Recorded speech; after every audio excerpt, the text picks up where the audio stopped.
In 2020, Sam Crane was feeling lost. He's a professional actor, and he had just booked the gig of a lifetime on London's West End. But when the pandemic hit, all the theaters shut down, and Sam was stuck, waiting for the world to reopen. He wasn't much of a video game person, until he saw his son watching YouTube videos of people playing games. Then he realized there was a whole other world that hadn't shut down. Sam got a hold of his son's PlayStation and invited some friends to join him online.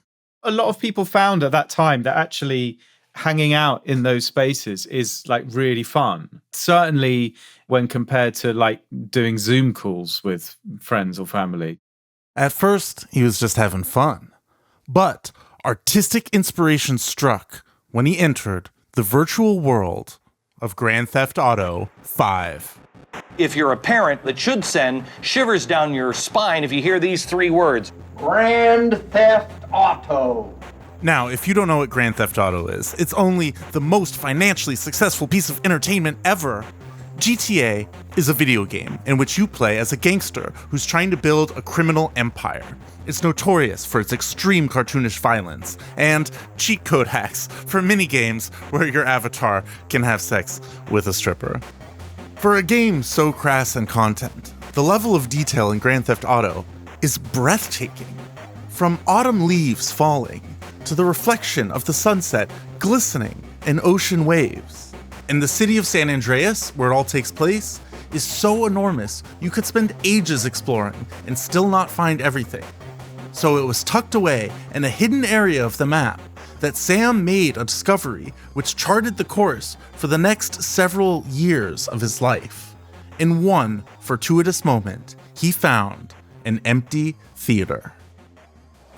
Oh, look at this. It's like a massive kind of arena. This is a recording from Sam's gameplay. Cool. I wonder if you could actually stage something here. What, like put on a play? Yeah. That first voice is Sam, and the second is Mark Oosterveen, Sam's friend, fellow actor, and his guide through the world of GTA. Sam and Mark decided to stage a play in the Grand Theft Auto Theater. And of course, our British friends obviously defaulted to Shakespeare, perhaps his most violent play, Hamlet. Now, GTA 5 Online is full of other players, real people from around the world that you can interact with. Sam and Mark decided to use this aspect of the game to their advantage, filling the cast of their Hamlet by auditioning strangers from the streets of San Andreas. Right, okay. Oh, look, we got another audience member here. This is Hamlet. William Shakespeare's Hamlet. I just message everyone in the servers. I didn't know who they were. They're just random people in the server say, hey, we're doing this performance, come. And then a couple of people turned up. This was a fun idea, but they also knew it wouldn't be easy because a lot of the other players in GTA are primed for violence. If I could just request that you refrain from killing each other. It was like a real kind of electric feeling, that adrenaline you get in performance. And don't kill the actors either. Since most interactions in the game involve murder, it's a little bit strange to come across a group of folks standing around peacefully rehearsing a Shakespeare play. So, Sam and Mark found that every audition was a risk to their lives. And then obviously the fact that when they started shooting each other and then the police turned up, again, that just adds to it. It was just like, oh my God, this is alive, this is dangerous, this is like theatrical. There's the police. Oh, farewell, honest soldier. Who has relieved you? You can't stop our mother... Oh, they got me. Me too. Staging this Grand Theft Auto version of Hamlet became a full-time obsession for Sam, whose wife, Penny, is a documentary filmmaker. And since she also couldn't practice her craft outside of the house, she decided to make her pandemic project a behind-the-scenes documentary of Sam's pandemic project. Sam and I had never worked together, but it kind of felt like, oh, this is territory that I kind of like and know about. What does a filmmaker in GTA look like? Well, you can choose. I would like to look slightly like Tilda Swinton, to be honest. Filming the game is easy. All you have to do is record the screen. But Penny wanted to take what they were doing and make a real film out of it. She wanted it to look cinematic. In GTA, all the players carry guns, but they have the option of switching out their AR-15s for a cell phone, which receives missions and can be used to communicate with other players. This virtual cell phone also has a camera. So Penny decided, instead of carrying a gun, she would switch to the cell phone and film everything with that. You were able to go in and do close-ups with it, and it also made it very still, which was avoiding that swinging round footage that's very hectic that you watch on YouTube. And it just meant that I had a sort of cinematic language. I had a variety of different shots. And I just suddenly thought, I do actually think we can do this. Like, it is going to be a film. Over the next year, Sam and Mark staged their production of Hamlet inside GTA, and Penny filmed the whole thing, which became a documentary called Grand Theft Hamlet. It's filmed entirely inside the game. You never see Mark or Sam's real-life bodies, only their GTA avatars. Grand Theft Hamlet played at South by Southwest in 2024, where it won Best Documentary Feature. I saw it there and it blew my mind. It looks like an animated film, but it isn't really. What makes Grand Theft Hamlet special is that it's a documentary filmed entirely in an active virtual world, full of real people's avatars. It's so uncanny to watch because it has all the surreality and beauty of an animated film, but it's also spontaneous and awkward, like a real-life documentary. To me, it felt like an entirely new kind of movie, and to Penny, it felt that way making it. Obviously, I'd never made a film inside a computer game, so it was quite a new challenge. Part of the uncanny feeling of watching Grand Theft Hamlet was that it felt so inevitable. Like, of course a movie taking place entirely inside a video game works. Why hasn't anybody done this before? But it turns out Grand Theft Hamlet is not the first movie made inside a game. They had stumbled on a whole tradition going back to the 1990s, and it even has a name, Machinima. The word machinima is a portmanteau of machine and cinema. Some people prefer to say machinima. I'm using machinima. Both pronunciations are totally fine. What's important is that it refers to movies that were filmed using video games, and it was coined back in 1998. Back then, Roger Ebert, the most famous film critic of all time, asked if video game tech would revolutionize the way we make movies. And here's a bulletin. The Sony PlayStations that will be marketed next year will have about the same computing power as the computers that made Toy Story. Kids will be able to create real-time animation on their own computers. Will that be the beginning of an artistic renaissance, or maybe will it just make for more point-and-shoot video games? Well, it's a good question. That is a good question, Roger Ebert. The mainstream is just starting to warm up to these kinds of machinimated movies. But 30 years ago, an artistic renaissance was already underway. Because there are some stories that can only be told in the virtual world. One of the pioneers of machinima is the animator Paul Marino. Well before Grand Theft Hamlet and the pandemic, in 1997, Paul was working in film and television, and he'd even won an Emmy. He wanted to make his own work, but he was getting slowed down by the super long wait time to export files, which are called renders. We would send off animation renders that would take days to produce, 48 hours or so, just to have something, to look at. But when Paul Marino was playing the video game Quake, he realized he could control the animation of the characters instantaneously. And he played with some friends who were also in the world of film, like Frank Dellario. If you're making a live-action TV show, it would be a lot of work to set up a shot, and it would take you maybe all day or half a day. Where in Quake, we're pumping out shots. Paul, the animator, and Frank, the live-action filmmaker, were both feeling the same pain, that making movies just took way too long. But in Quake, everything was easier. You push a button, the character moves right away, and you can just film the animation like a regular live-action movie. Paul and Frank loved playing around with it, and when they realized that people were recording their gameplay to brag about how good they were, they saw the potential. With their combined experience in animation and live-action filmmaking, they started making their own movies inside Quake. And this was the birth of the Ill Clan. Rocking to the beat from New York to Japan, it's the Ill Clan. The Ill Clan was made up of 7 friends in New York City who played Quake together, and they all came up with ill names. For example, Paul Marino was Ill Robinson, named after Danger Will Robinson from Lost in Space. And Frank Dellario was Ill Bixby, named after Bill Bixby, the actor who played the Incredible Hulk in the 70s. To make movies in Quake, the Ill Clan all got together in one room with their computers connected via cables, and each person would puppeteer a character. But instead of moving around to play the game, they would do it to tell a story. This, of course, was all before the screen recording we know today.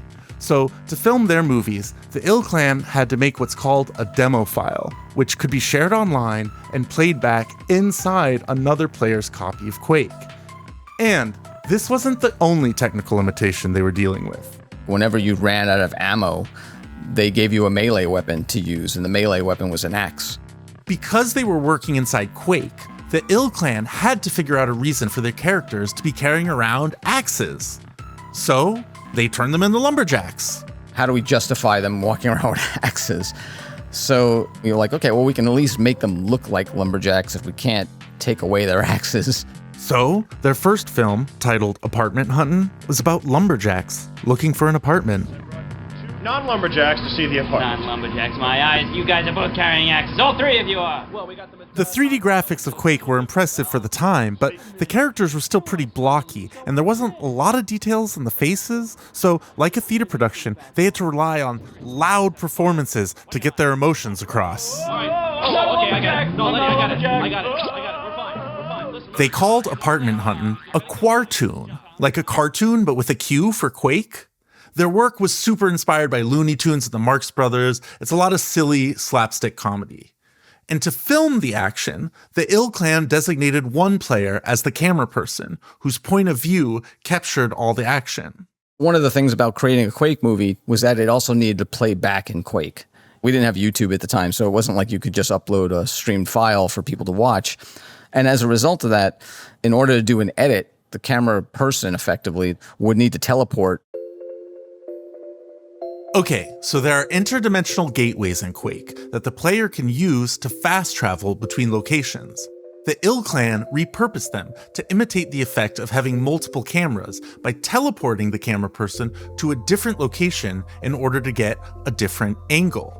For example, in Apartment Huntin', the 2 main lumberjack characters get separated and it intercuts between them in different rooms. Dukakis could not have won that election. Well, the problem was he understood the political machine, but wow, nice, cool. This intercut between this very kind of intellectual discussion. But Heidegger and Hegel didn't even know each other. But they understood existence. They understood how it preceded essence. And just this absolute, the most stupid thing we could show on screen. People in the Quake community loved Apartment Huntin'. Their demo file became a cult favorite. But Paul had a bigger vision for Machinima. He wanted people who didn't play Quake to be able to watch their movies. And so he started a nonprofit called the Academy for Machinima Arts and Sciences, which claimed that Machinima was going to take over Hollywood by speeding up production 30 to 40%. Machinima became very popular very quickly. A sitcom-style show filmed in the game Halo called Red vs. Blue was a massive success. It spawned a company called Rooster Teeth. There was also a website called Machinima.com, which was a central hub for viewing Machinima films before YouTube existed. In 2001, Time Out New York wrote a feature about Machinima featuring quotes from Roger Ebert, who said Machinima proved that affordable, accessible animation is on the way. Soon, Machinima started making appearances on television. The Drew Carey Show filmed inside The Sims. The Beastie Boys directed a music video in NBA Street 3 for MTV.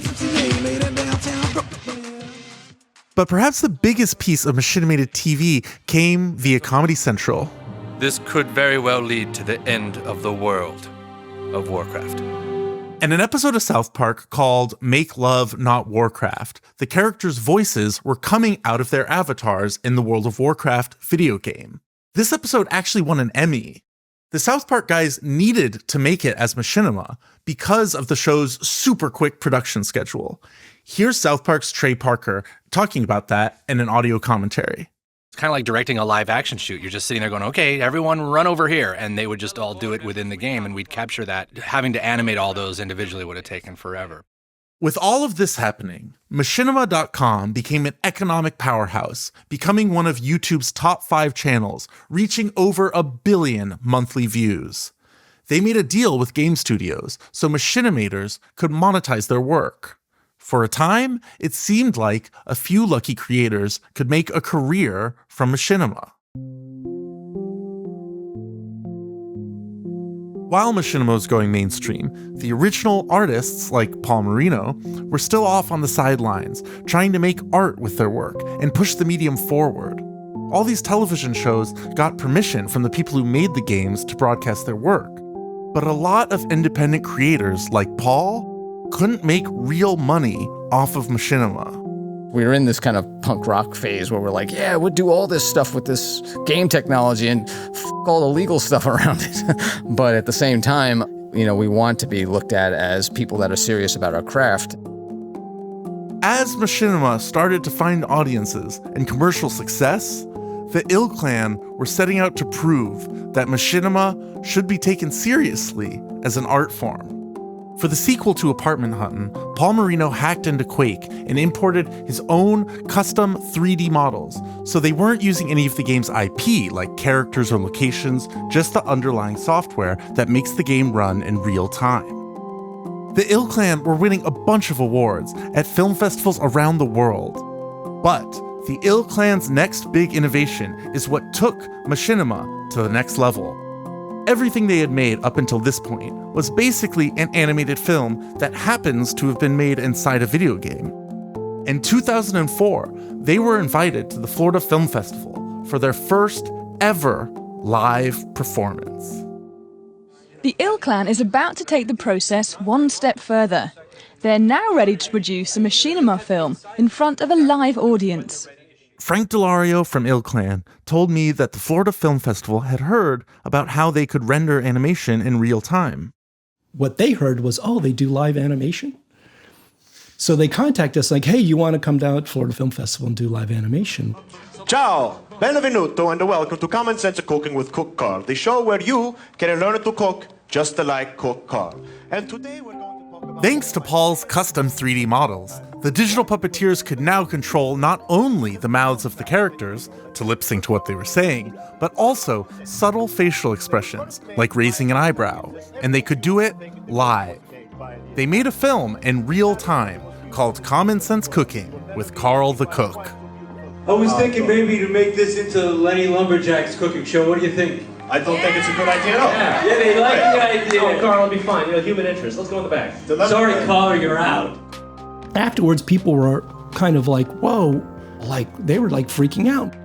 It's understandable that people were freaking out. Nobody had ever seen anything like live animation. Characters up on a movie screen responding to the audience in real time. It was a huge hit, and they took the show on the road, performing live at Stanford and even the Lincoln Center. The Ill Clan were the first people to really take advantage of the real-time aspect of Machinima to do something completely unique, beyond simply making animation faster. The very next year, 2005, Halo 2 dropped. It included a voice chat for players to talk with each other, both friends and strangers. This was revolutionary for Machinima. No one had ever filmed a movie in a functioning, active virtual world, full of people from around our terrestrial world. This opened up lots of new possibilities. Like a live talk show. Live from New Mombasa, in the unpredictable multiplayer universe, this Spartan Life. 6 months after Halo 2 dropped, a musician named Chris Burke came out with the first episode of This Spartan Life. a late-night talk show with monologues, sketches, and a host trying to hold it all together while strangers killed the people he was interviewing. Hey guys, no burning the guests alive, please.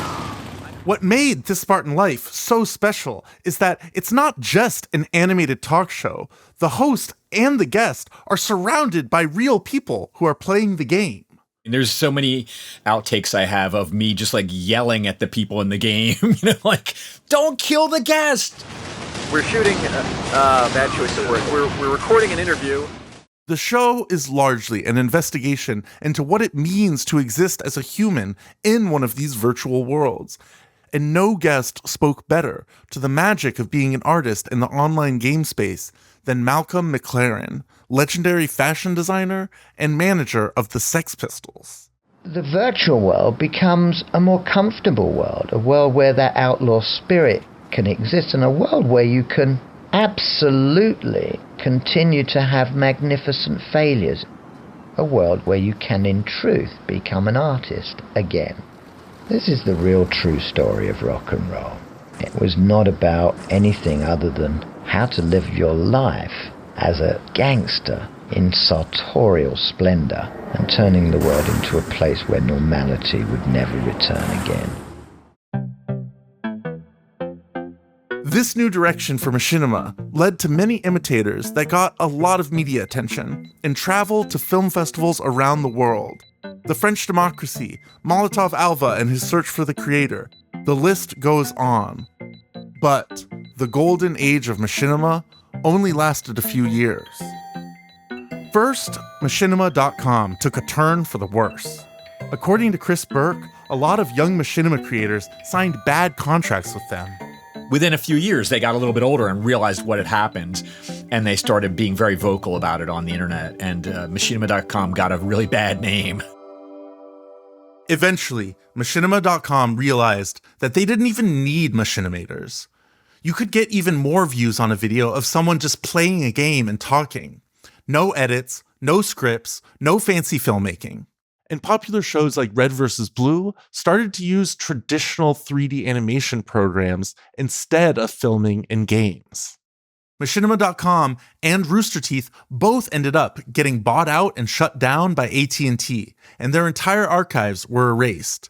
Today, if you go to Machinima.com, you're forwarded to Warner Brothers Discovery's website. And independent machinimators felt they weren't being taken seriously as artists either. Paul Marino of the Ill Clan was invited to an animation festival in Canada that had an award category specifically for machinima. But they decided not to give an award to any of the nominees. Right at that point, I stood up and walked out, and all the other machinima filmmakers followed me. A lot of other machinima creators followed Paul out of the machinima game and into the video game. Paul went to work on video games, making what are called cinematics or cutscenes, the parts of the game that just play like a movie to move the story along. Frank Dellario of the Ill Clan held on for a long time. He made an episode of CSI New York where Gary Sinise finds a killer through Second Life. Second Life?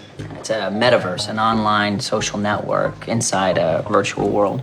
And a Super Bowl commercial for the sitcom 2.5 Men, using The Sims. Charlie, the virtual world is amazing. I can be anything or go anywhere I want. Charlie, why aren't you changing? Alan, I'm single, rich, and I live at the beach. I'm okay with reality. But eventually, the novelty wore off, and paying work making machinima disappeared completely. We stopped in 2010, officially. And then we went into just traditional video from that point. Yeah. And did you miss, making movies in the video games? At the time, I don't think I did. But at one point, I'm working at an ad agency here, and it was in San Francisco. I was a project manager, and we're doing, mobile websites and things like that, for AT&T, for big clients and stuff like that. And at one point, I show one of the videos that we did, and it was a VP, and she goes, "Oh my God, well, what are you doing here?" I was like, "Oh my God," you felt terrible because, we were in New York Times Magazine. We performed live at Lincoln Center and all that. But I imagine Like a band, you have your period of time, and then after, you're not the belle of the ball anymore. And then what? All of this machinima history went away and was forgotten. And for a full decade, the 2010s, not much happened. But now, finally, I feel like the dream of machinima taking over the cinemas is coming true. A lot of Hollywood movies use virtual production, a technique in which real-time video game engines like Unreal are used to put actors in virtual environments. This is what they use on a little movie series called Avatar and the Star Wars TV show The Mandalorian. Virtual production isn't exactly machinima, but it wouldn't exist without machinima. And machinima proper is coming back too. And it's not just Grand Theft Hamlet. There's a whole new wave of documentary machinima. Nit's Island, another documentary filmed inside an online video game, has won lots of awards at film festivals. It was even nominated for Best Feature at the same film festival that Paul Marino walked out of. And a film called The Remarkable Life of Ibelin won Best Documentary at Sundance and was shortlisted for the Best Documentary Oscar. It uses machinima to recreate the virtual life of Mats Steen, a teenager with muscular dystrophy who lived a vivid life online in the world of Warcraft. In there, my chains are broken, and I can be whoever I want to be. We had the whole let's go on a date together, and you would give the flowers. It was just a virtual kiss, but boy, I could almost feel it. To me, this doesn't feel like a flash in the pan. Machinima is taking the documentary film world by storm. Remarkable Life of Ibelin has been a huge hit on Netflix, and Grand Theft Hamlet became the first machinima ever to be released in movie theaters earlier this year. I'm kind of surprised that we are weirdly like the first machinima film to be distributed in a cinema. You know, I think there'll be more stuff like this. Penny and the rest of the Grand Theft Hamlet team loved working inside a video game, and the things that it unlocked for them as no-budget indie filmmakers making a movie in their bedroom. For example, they got to film on a blimp for free, which is nice. Also, Hamlet, it's a ghost story, but they didn't have to design any crazy special effects. They could just turn the character into a ghost using passive mode. In passive mode in the game, you're transparent, you're kind of see-through, and people can literally walk through you. Penny was also intrigued by the limitations of filming in GTA 5, because when you're making a movie inside a game, you have to follow some rules. There was actually some super really interesting things, which I wish I'd put more into the film about, like weird workarounds that they had to do, like the closet scene. Obviously, Polonius has to get murdered by Hamlet, or accidentally. But you can't kill people inside? Yes. Inside buildings? You cannot be killed in an indoor space in GTA 5. So we had to find somewhere where there was something that could conceivably be a closet, but it had to be outside. So we used the grotto in the Playboy Mansion. Yeah. So it was tricky. Despite the challenges, Penny sees a lot of benefits to working in machinima as a documentarian, even now that the pandemic's over. In fact, she's now working on an expanded, immersive version of their Grand Theft Hamlet performance called Be the Players Ready. So much of making a documentary is about access. And for Penny, one of the most amazing things about filming inside an online video game is that you can meet and talk with people all around the world without leaving your apartment. The magic of machinima is in how it can connect people who would have never, ever been in the same place otherwise. I think that it just gives you access and opportunity to find all these amazing characters. I think that's something that is pretty unique. I mean, I don't know of another environment that offers that. There's something inherently exciting about that game space. And I think that filmmakers, worth their salt, are always attracted to making films that reflect the world we live in, right? And increasingly people are living in game spaces for many hours a day. And it would be very odd if we didn't start turning our attention to those narratives and to those relationships and to those communities. And so it was kind of inevitable in a way. Penny's not done making art with video games. She learned while making Grand Theft Hamlet, there are things you can only film inside a game.